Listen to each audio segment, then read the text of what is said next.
Allah, insya Allah akan datangkan kalau Allah mau.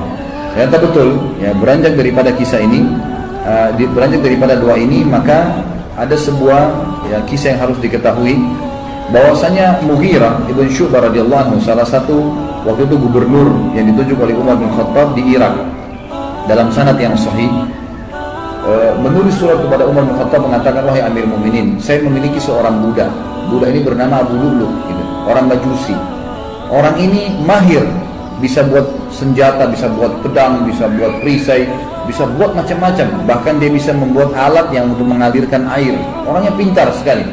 Izinkanlah dia masuk ke Madinah, wahai Amir Mukminin. Waktu itu Umar bin Khattab tidak pernah mengizinkan orang-orang yang belum masuk Islam itu masuk ke Madinah.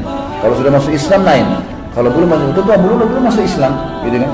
Dimasukkan untuk membantu muslimin agar bermanfaat. Dan Umar bin Khattab menolak awalnya. Kedua, Mughirah bin Syu'bah terus mendesak sampai akhirnya Umar bin Khattab izinkan.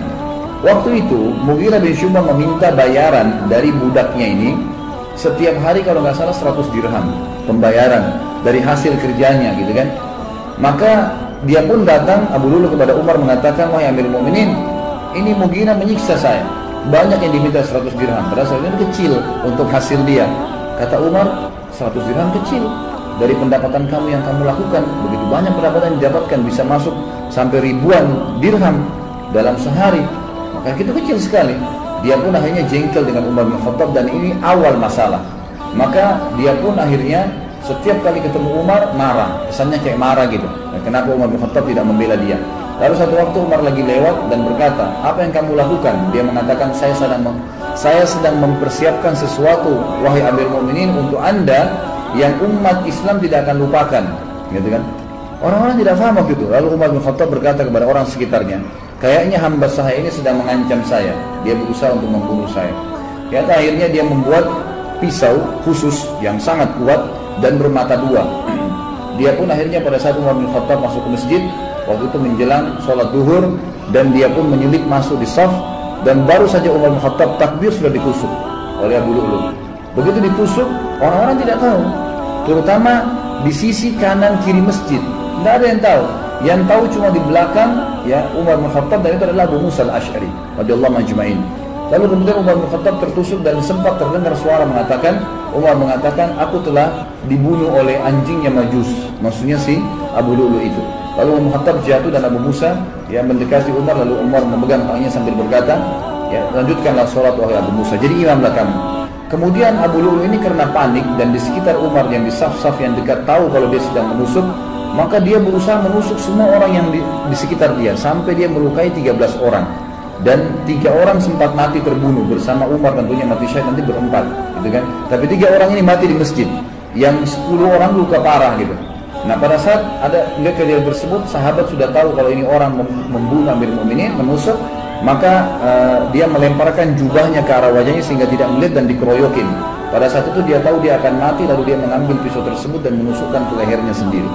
Meninggallah Abu Lu'lu' ini, dalam kisah sahih ini disebutkan. Dan ini yang luar biasanya, semoga Allah berikan hidayah, ya. Kita tetap masih mendoakan. Di Iran sekarang ini dibangun sebuah kuburan, dinamakan kuburannya Abu Lu'lu', ya, dan dianggap Abu Lu'lu' seorang pahlawan orang-orang Syiah, itu karena berhasil membunuh Umar bin Khattab radhiyallahu anhu.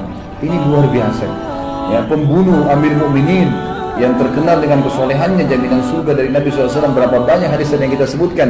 Lalu mereka bangga, dan pernah saya punya cuplikannya dalam bahasa Arab. Mereka melantunkan bahasa Arab, orang-orang Persia itu mengatakan, artinya begini, ya Allah, bangkitkanlah kami bersama pejuang Abu Lu'lu' di hari kiamat, na'udzubillah, beri termasuk bersama-sama di neraka, gitu, karena berhasil membunuh Umar yang mereka anggap orang kafir. Ini berbahaya sekali, subhanallah, gitu. Jadi begitu kisahnya. Maka Umar pun akhirnya sakit parah pada saat itu. Kisahnya panjang lebar, saya ringkaskan.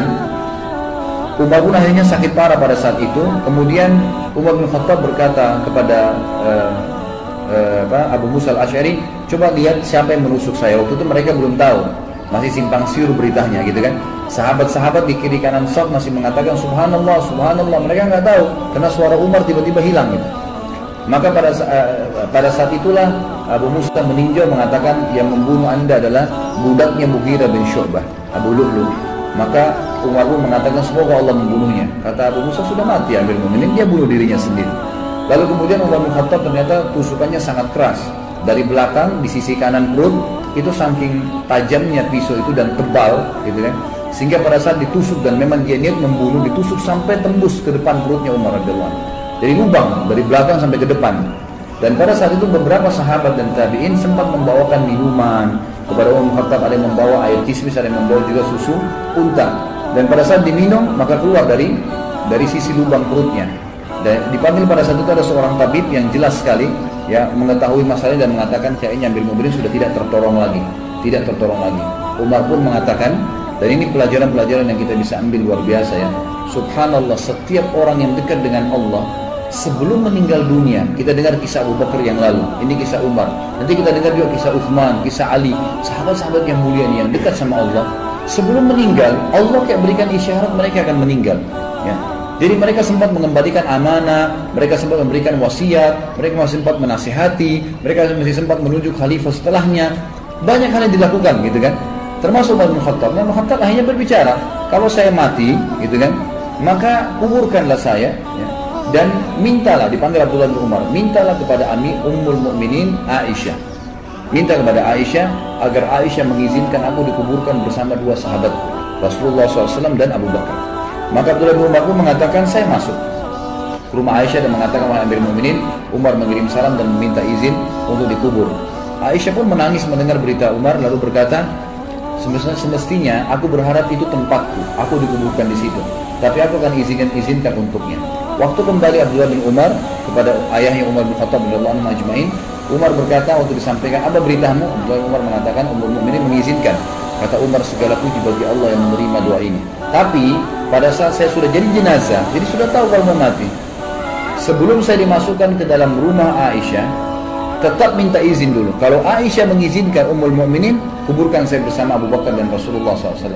Tapi kalau tidak, kuburkan saya di pemakaman kaum muslimin umumnya, gitu kan? Begitu penyampaiannya. Pada saat Umar bin Khattab lagi sakit keras, ada beberapa kejadian penting yang kita bisa ambil pelajaran juga. Yang pertama adalah sempat Umar bin Khattab pingsan. Waktu itu di sebelah Umar yang paling dekat adalah Abbas, paman Nabi SAW radhiyallahu anhu, dan juga Ali bin Abi Thalib yang waktu itu mertua Nabi, mertuanya Umar bin Khattab, dan juga sahabat dekatnya Umar bin Khattab radhiyallahu anhu. Dan ini pelajaran besar sekali yang kita bisa ambil. Ahli sunnah wal jamaah meyakini Ali dan sahabat-sahabat Nabi semuanya mulia. Tidak pernah kita mencaci maki mereka, gitu kan? Beda dengan kaum Syiah yang terus-menerus mencaci maki sahabat. Ini berbahaya sekali, gitu. Ini bisa sampai pada tingkat kekufuran mereka, apalagi mengkafirkan sahabat. Sabda Nabi SAW, siapa yang mengatakan kufur kepada saudaranya Muslim, maka itu akan kembali kepada salah satu di antara mereka, siapa yang lebih berhak, ya, pengucapnya atau penerimanya. Itu kan, jadi tidak mungkin ketemu antara sahabat dengan orang biasa. Tentu saja orang biasa yang terkena dalam masalah ini. Ali berkata, ya, pada saat itu Umar pingsan, terdengar azan. Lalu Abbas berkata, bagaimana nih kepada Ali? Amirul Mukminin lagi pingsan. Kata Ali, ada rahasianya. Lalu Ali pun mendekati kuping Umar sambil berkata, As-salat ya Amirul Mukminin, As-salat ya Amirul Mukminin, 3 kali.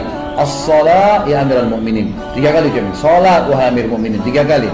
Tiba-tiba Umar yang kondisi pingsan, perutnya ini lubang dari belakang ke depan, ya, terbangun lalu mengatakan, iya, tidak ada Islam bagi orang yang tidak sholat. Sholat membangunkan dari pingsan, subhanallah, ya. Kita kadang-kadang hanya kena tidur malam, sudah lama tidurnya, ranjangnya enak, gak bisa bangun dengar azan, kupingnya dikincingi sama setan, gitu kan. Tapi kalau ini enggak, radhiyallahu anhu, bangun dalam kondisi pingsan bisa bangun hanya dengan mendengar sholat, karena kuatnya imannya. Lalu dalam riwayat lain juga dikatakan Umar bin Khattab sempat tertidur, pingsan, tidak dibangunkan pada saat itu sampai menjelang mau terbit matahari. Lalu Umar bangun. Kata Umar, apakah orang-orang sudah sholat subuh? Kata mereka, sudah Amirul Mukminin. Lalu Umar mengatakan, iya, tidak ada ya bagian yang boleh dihormatin, diberikan jabatan di dalam Islam bagi seseorang yang tidak sholat. Maka terjadilah pada saat itu Umar bin Khattab pun sholat subuh sendirian sambil duduk.